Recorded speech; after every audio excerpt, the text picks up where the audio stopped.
Hello, dear students. Today we are going to have a new lesson in rapport to your book level 4 for all the forms. And now today we are going to have a lesson about what we call eco-driving. As you notice here, this lesson is concerning all the fourth forms. And the lesson today, as you notice from the title, eco-driving, and from the word eco, we have a kind of ecology, and driving from the verb to drive. What do we drive? We drive usually cars and means of transport. Shall we begin with a picture like this? And normally we can see our globe, our planet, our motherland, as the Indians of America call it. And around or just below the land there is fire, and fire gives us heat. What's the matter? It's not the magma that you find in the center of the earth. This is representing somehow a phenomenon that is happening in our modern times due to what? Due to the different development of technology and the industrial revolutions and progress. Then the lesson we are going to begin with, or the part that we are going to begin our lesson to come to what we call eco-driving, is global warming. As you see here, this is our planet. We can call it a globe, and here we have the word global, the adjective from globe, and warming.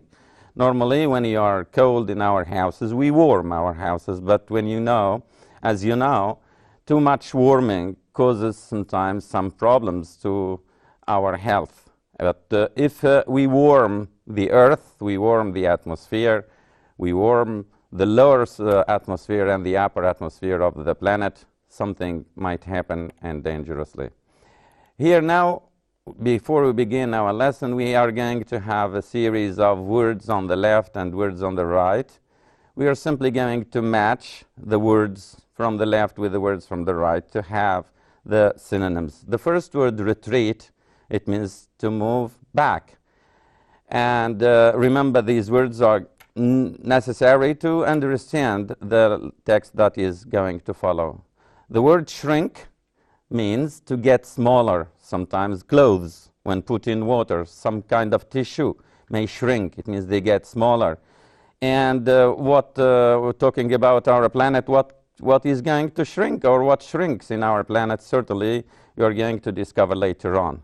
The word to predict, it's a verb here. You notice the prefix pre, which means before, and therefore it means to foresee. Again, here the prefix for, it means before, and the verb to foresee, it means to see before, not to see with our eyes. It means to try to know what might happen before we know. It's a kind of prediction, like the weather forecast, or we try to predict the future.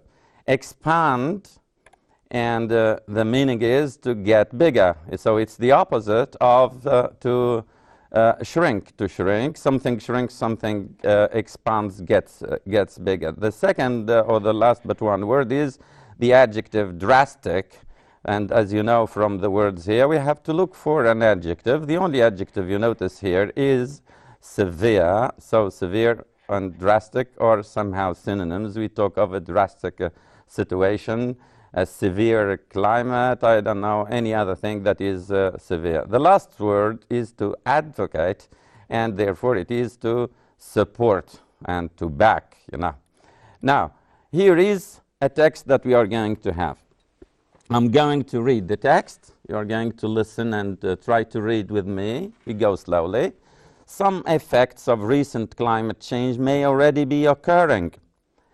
Rising sea level, glacier retreat, Arctic shrinkage, and altered patterns of agriculture are cited as direct consequences, but predictions for secondary and regional effects include extreme weather events, an expansion of tropical diseases, changes in the timing of seasonal patterns in ecosystems, and drastic economic impact. Concerns have led to political activism, advocating proposals to reduce, eliminate, or adapt to it. As you notice here, some of the words that we have mentioned before, those words synonyms, we have here the word Arctic shrinkage. So The Arctic, it means in the north, when we talk of the North Pole, that is all of it is large because of the huge amount of ice. It is shrinking. It means it is getting smaller. The glacier or retreat. It means those are retreating. They are moving back, and this results in having larger parts of ice are getting smaller due to what we are going to discover. And therefore, altered, as you see here, the verb to alter, it means to change, altered patterns of agriculture are cited as direct consequences of what? Of what we call at the beginning of the text, some effects of recent climate change. And when you look at this text, you're certainly going to find a lot of effects concerning this kind of climate change. Here now, we are going to, when you go back to the text, we find what we say here, the effects of global warming. We say global warming, or we say greenhouse effect. And as you know, greenhouse effect, for example, when you make those plastic domes in which or under which we grow vegetables, and the phenomenon happens to cover the plants with plastic so that you keep some heat inside. So therefore, the plants are going to grow a bit rapidly. These are the effects that we have just seen in the text. Rising sea levels.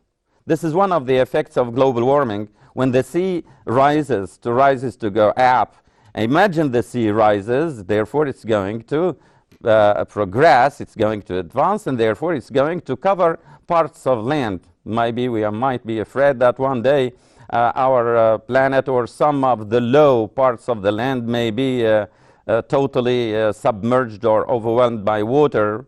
There is an example. If you look carefully in your atlas, you'll find that a small region that is a small country that is called Tuvalu is somehow threatened by disappearing because of global warming, because the sea is going to rise, and therefore it is going to cover all the island. The people there are thinking about their future. Luckily, of course, there is always a solution. It's, of course, as we always say, that the land or our planet or our future is in our hands. It depends always on man. Second effect is what you call Arctic shrinkage. As we have mentioned before, that the Arctic, those parts of ice in the North Pole are going to become smaller and smaller. And imagine those ice blocks, that are mountains, not rather blocks, they are going to melt, and therefore they are going to get in the sea to make the sea rise. Now, the following one is altered patterns of agriculture. What is meant by altered patterns of agriculture is that sometimes we might have fruit or vegetables before their time, and sometimes we have a kind of change in the taste of the fruit or of agriculture due to this kind of a cycle of an ecological imbalance. The following one is we are going to have what we call an extreme weather events. And the extreme, as it is mentioned is here, that's the extremity. It means extreme weather events like floods, like droughts, like hurricanes and cyclones, and the tsunami. It means the tidal waves that have submerged the island of Sumatra, causing hundreds or thousands of victims and a lot of damage in the earth. The following one is an expansion of tropical diseases. Expansion of tropical diseases, and we're going to discover later, through pictures, how the diseases that might be limited in one place may expand to move from one place to another. The last one is what we call here changes in the timing of seasonal patterns. Sometimes, as you know, spring, we cannot decide whether now it is winter or summer, or spring or winter, or spring or summer. This is what we call a kind of disturbance in the ecosystem. The last one, therefore, is we're going to have what we call a drastic economic impact. Of course, all of these effects are going to result in an economic problem. Now, The following is another paragraph. It begins with the word goals, as you mentioned here, colored. The goals of what? Our goals. The goals of what we call scientists or what environmentalists. We are going to read quickly here to find out what the goals are. Goals commonly expressed by environmental scientists include reduction and cleanup of pollution with future goals of zero pollution, luckily. Reducing consumption of non-renewable fuels, development of alternative, green, low-carbon or renewable energy sources, conservation and sustainable use of scarce resources such as water, land and air, protection of pristine ecosystems, preservation of threatened and endangered species, extinction, the establishment of nature and biosphere reserves under various types of protection, and most generally, the protection of biodiversity and ecosystems upon which all human and other life on Earth depends. So our life depends on many of the goals that humans must make great efforts to reach these. Let's discover what are the goals of environmentalists or environmental scientists. This is one of the goals as we have mentioned in the text. This is it. Reduction and cleanup of pollution with future goals of zero pollution. This is the main objective or target of or goal of most humans who are trying to work in order or to take steps in order to reach this kind of degree of pollution, zero pollution. It might be a dream, but we don't know what the future holds. Every dream may come true. The following one is reducing consumption of non-renewable fuels. And the following one is a development of alternative, green, low-carbon, or renewable energy resources. We notice here the difference between non-renewable and renewable. Non-renewable fuels, after consuming them, they are going to be thrown in landfills or on our planet. But when you talk of renewable energy sources, it means we use them and we reuse them. We will talk about recycling a bit later. And the last one in our slide here is the preservation of endangered species. As you know, there are many species that are in danger. Just to take an example, elephants. We also talk about the panda. We talk about lots of insects and butterflies that are on the verge of extinction because of this kind of natural disturbance. Then the last one is a protection of what we call pristine ecosystems, and pristine means clean. It means not polluted. That is the ultimate goal of people, or our final goal is to reach what we call zero pollution. Now, this is just a chart. I wanted simply to mention this kind of column, as you see here. This is what we call the future increase in temperature in degrees Celsius. And we notice here 1990 and therefore 2100. Notice, just imagine this kind of increase that goes from 1 or from 0 and it goes up to 6. Imagine 6 degrees are added to our planet. Therefore, this rise in temperature will cause a lot of problems. That's why we talk of risks and impacts of global warming. The other columns, just to show you or to mention that the risks are not in rise of temperature. We can talk, for example, here, the number 1 is risks of unique and threatened systems, frequency. Number 2 is the frequency and severity of extreme climate events. And as you notice here, we have the word increase, from low to up, etc.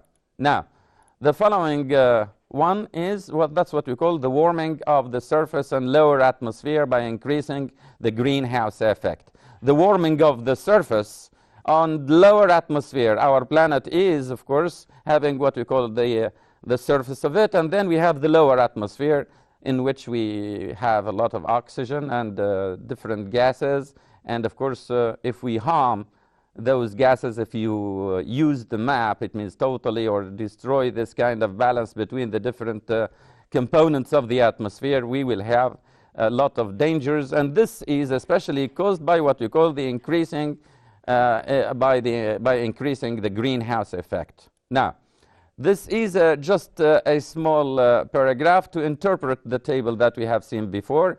The Intergovernmental Panel on Climate Change concludes from models that global temperatures will likely rise by 1.1 to 6.4 degrees Celsius between 1990 and 2001, what we have just seen. Now, 1.1 in 1990 increase, and when we come to 2100, it is 6.4.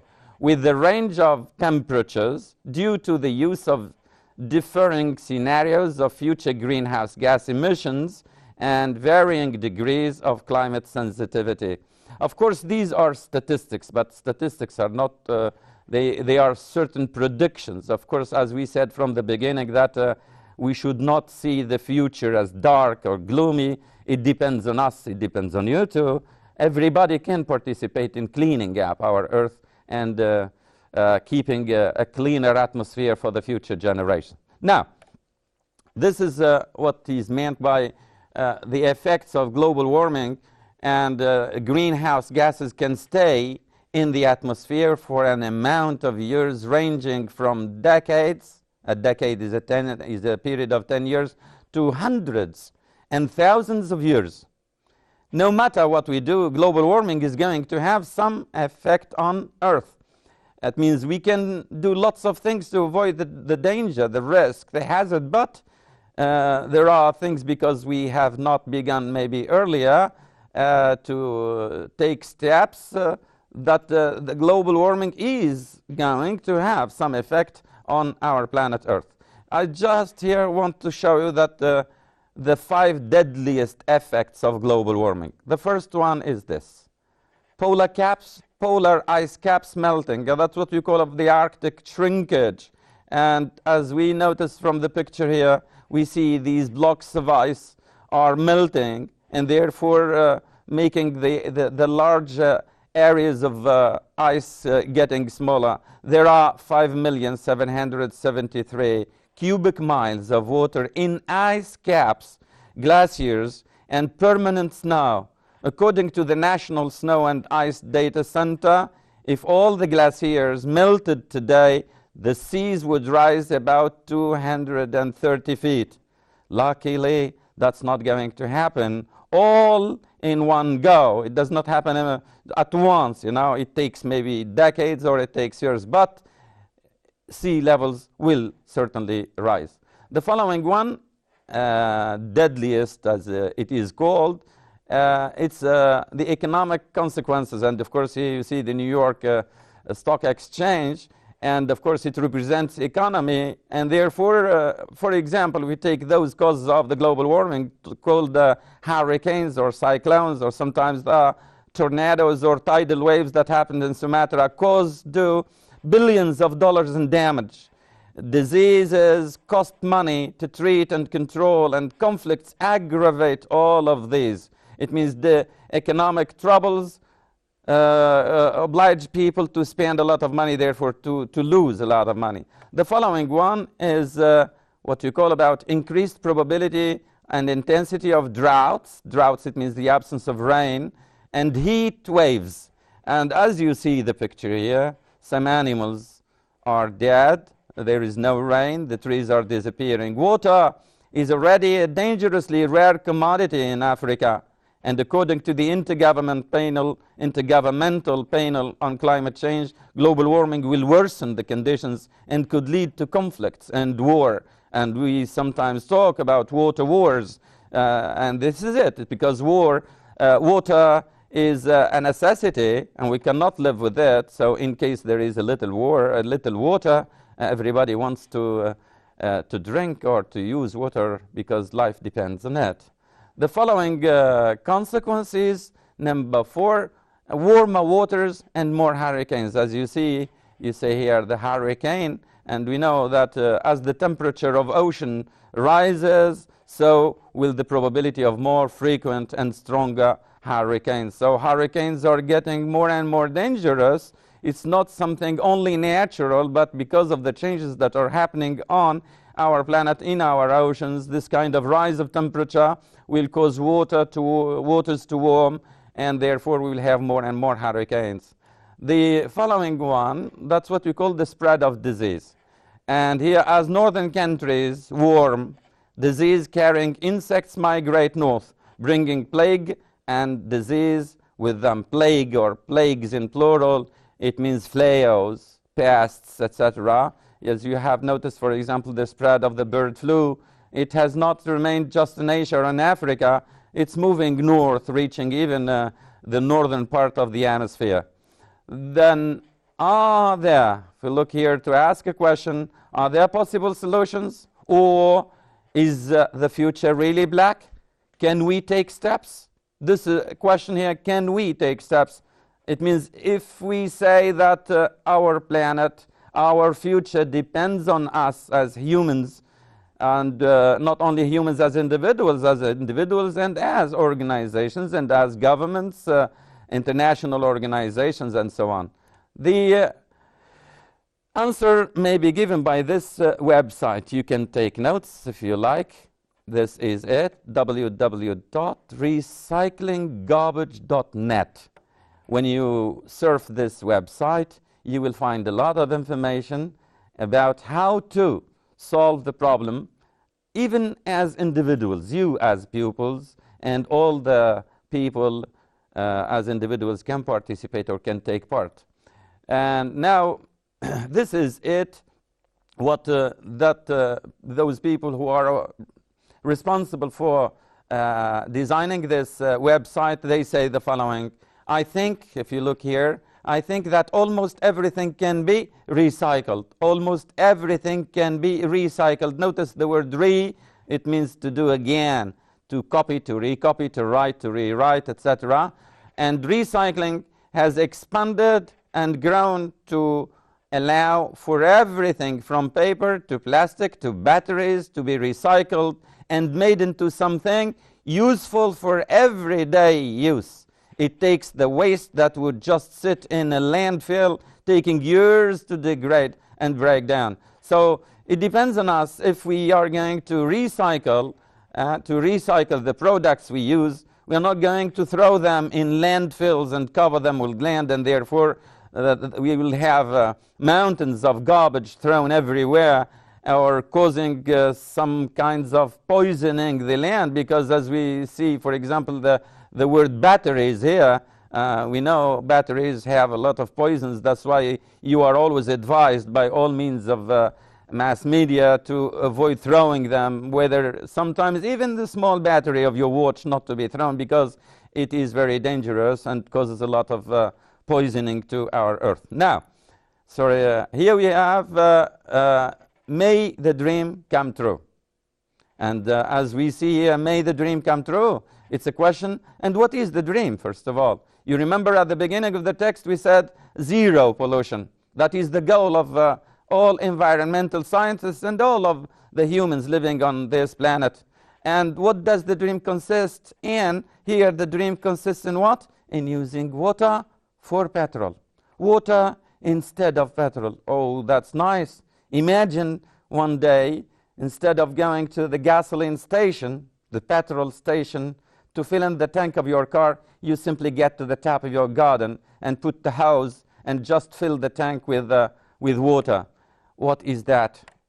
Here, apart from recycling and relying on scientific research, we have talked about recycling things and relying on scientific research. For that, we have this website that I have just shown you, www.recyclinggarbage.net, suggests some solutions that everybody can opt for. You too can do that. What are these solutions? First of all, turn off lights when not in use. You might say, well, after all, how can I participate in solving the problem? It's the question of energy. if every lamp that is not used in our houses is going to be turned off in case we don't need it, imagine how many lamps in the world. Imagine how much energy we are going to save. Imagine how much energy, how much petrol are we going to save and not use, and therefore how many cars are going to need petrol. The following one is, just have a look here, consider letting your fingers do the walking and shop online. Your fingers do the walking. We usually walk using our feet, but I mean, when I use my finger to do the walking, I don't walk, and the result means use your fingers here. If you see, this is the keyboard. It means I use my fingers to do the shopping. That is what we call shopping online. And nowadays, with the introduction of the internet and shopping online, instead of using your car, wasting energy, and your car is going to release or to discharge a lot of carbon dioxide, you simply surf the net, give your order, and everything comes to your home by what you call those delivery boys. The following one is think before you toss. This is a kind of question of civic behavior. I mean, sometimes there are people who drive their cars and immediately after smoking their cigarette they throw it away, or eating or drinking something and they throw it from the window. To toss a coin, you know, the referee before the beginning of the match, he tosses a coin to give the two teams which half of the field they are going to choose. So think before you toss. The last one is grow your own fruit and vegetables. Sometimes you might imagine, well, what's the rapport of growing fruit and vegetables to solve the problem of pollution, or to help reduce this kind of global warming? Imagine that in most people who have gardens grow fruit and vegetables in their homes. Therefore, they are not going to buy a lot of fruit and vegetables from the markets. And therefore, those cars that bring bigger quantities of fruit and vegetables to the market are going not to use their cars, since we need only a smaller quantity as the people produce in their gardens. Therefore, a great number of cars are not going to be used. Therefore, a lot of carbon dioxide is not going to be released. Therefore, a lot of energy is going to be saved, and so on and so forth. Now, that is normally the title of our lesson. It was all a long introduction, I'm sorry, but this is a very important thing when you talk about eco-driving. Eco means ecological and driving. Notice this kind of water and fire. Water equals combustible fuel. Bang. It means with water we can change, instead of using petrol, this is the house and you are going to just use water. How is that? Look at this arrow, road to hell. I'm sorry for the word hell, but I don't mean it. What I mean here by the word hell is that are we really destroying ourselves by ourselves? And that is the truth. It means machines and industry, cars, means of transport, all the sorts of vehicles, those planes that use up a lot of quantities or huge quantities of oxygen. Are we going to hell? It means, are we really destroying ourselves by what? Cars, cars, cars. Those cars that we use in our homes. Just simply to give a little example, when you use a gallon of petrol, somehow like 4.5 liters, something like that. For every 4.5 liters, there is 1.5 kilos of what? Of carbon dioxide released by cars.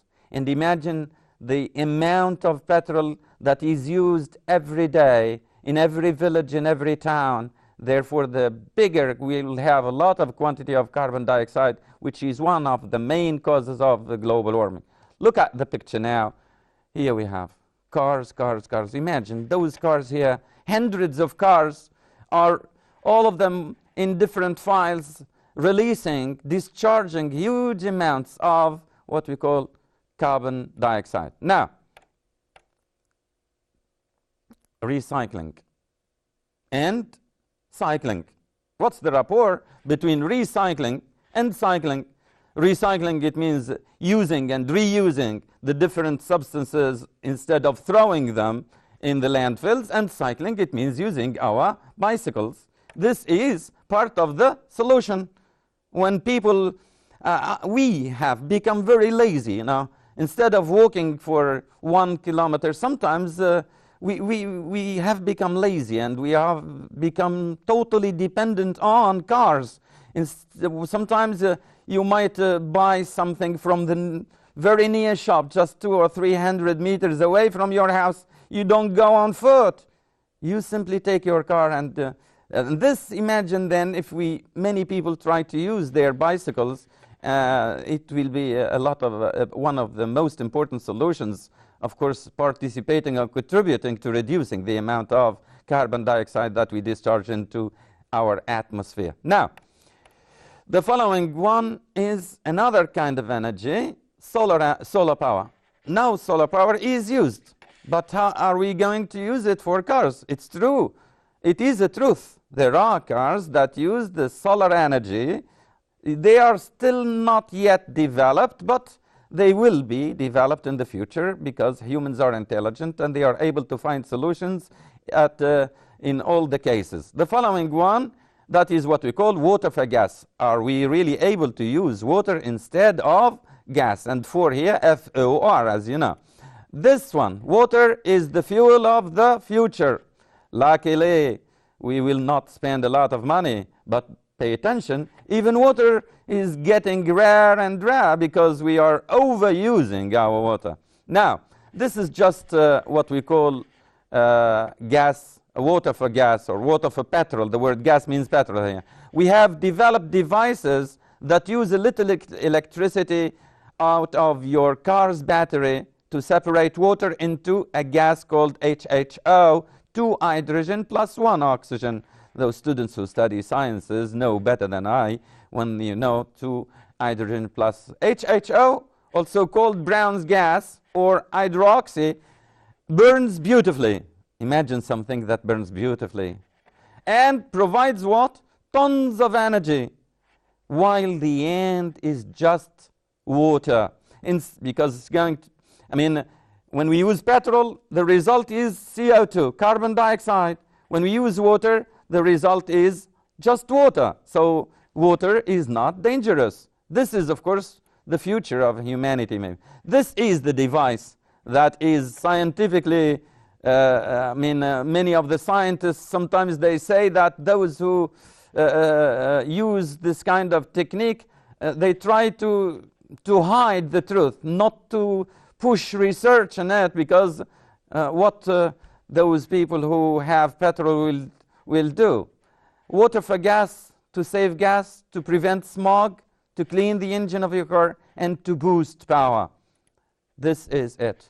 This small device forces each gallon, just 1 gallon, each gallon of water to expand, to get bigger, into gigantic, it means huge, into gigantic proportions, and we have 1,833 gallons of combustible gas. 1 gallon of water will give you 1,833 gallons of combustible gas. This is, luckily, it shows that humans are making a lot of efforts, and there are people who work for the benefit of humanity. Now, let us study the following charts.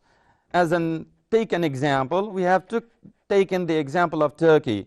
And why not just at random I have chosen this. And here we are going to have pie charts. Now, if we look at the first one, we are going to have what we call the percentage of people in the family unit.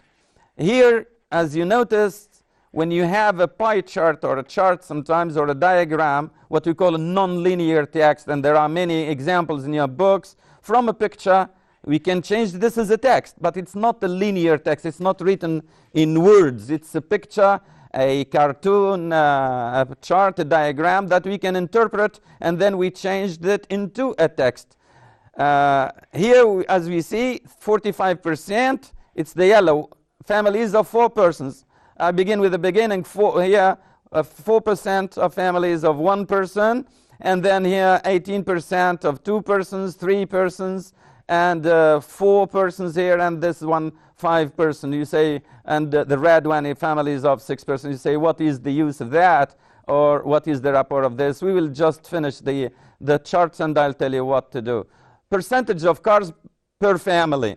Notice here, 33% have 2 cars, 40% have 1 car, and 3 cars, the color is this blue, and no cars. Only 12% of the Turkish society or the Turkish families don't have cars. The majority have 1 or more cars. The following one is what we call percentage of people holding a monthly public transport title, or sometimes we call it a pass. A title, a public transport title is, there are many people, instead of buying their ticket every day, they just have a kind of subscription, or they buy a title or a card that allows them to travel every month, and they are not obliged to pay every day and to look for change. Sometimes you might have problems with the conductor. But if we look at this larger amount, we have here 80% of the Turkish families, or of the Turks, are non-holders. It means they don't hold this kind of public transport title. Only 20% of people, therefore, use this public transport continually. The others, they might sometimes take the public means of transport, but in general, they rely on their own cars. Imagine then, instead of using one bus for a great number of people, we use, let's say, 50 people in one bus, and 50 people are going to equals 50 cars. And of course, you see the amount of carbon dioxide that you can have from one bus, and the amount of carbon that you are going to have from 50. Now, the following one is percentage of people using minibus and taxi or public taxi. We see here that 31% they don't use them, and 69% use what we call the minibus or public taxi. Now, reading a nonlinear text, as I said from the beginning, how to read it. What we are going, first of all, we should know how to comment upon a chart. In order to, what for? In order to produce a text, in order to write. And the first one here, we notice that the percentage of large families, 5 and 6 members, represent only 10% of Turkey. And you see here, notice that the percentage of large families, 5 to 6 members, represent only 10% of families. Therefore, we notice in this following chart, the second chart that we have noted, that we have just seen, that 48% of the Turkish families have 2 or 3 cars. 48%. It means almost half the people, half the families, 50% of the Turkish families have 2 or more cars, 2 or 3. Sometimes in some families you can have 4. The third chart, we also notice that 80% of the Turks don't hold a monthly public transport title or a pass. In other words, they don't rely in their moving in their transport on public transport. They use their own cars. And here, the last but one is, we finally notice that 69% of the Turks don't use minibus and public taxi. And therefore, what